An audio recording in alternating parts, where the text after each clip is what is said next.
if a smaller provider put 1 foot out a step, HIC would be down on top of them, making sure that everything is compliant, and they'd have recommendations for them, there'd be a report, there'd be an inspection. But yet then, there's over 200 complaints made about Beneven Manor, and there wasn't a statutory investigation initiated before the RTE expose. Because I can only imagine, if there was 1 complaint about a small nursing home down the country, HIC would be down on top of them. And now 200 complaints and no action. Okay. How do we... Susan, would you like to? So we have 1 assessment judgment framework. We have 1 set of care and welfare regulations, and we have 1 set of registration regulations.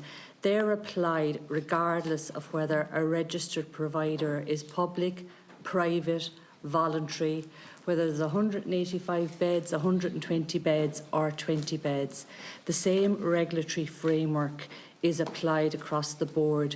When our inspectors arrive to inspect a nursing home, it is immaterial what the provenance of that provider is, whether they're public, private or voluntary. So Do inspectors choose which inspections they take?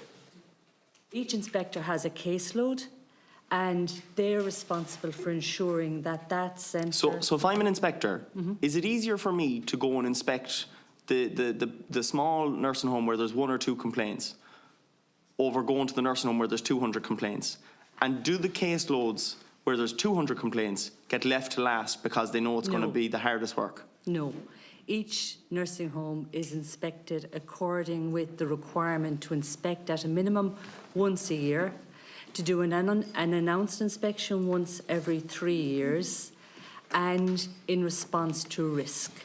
So, for example, there was 1 nursing home last year that was inspected 9 times in response to the level of risk that was either reported, notified, or we were aware of.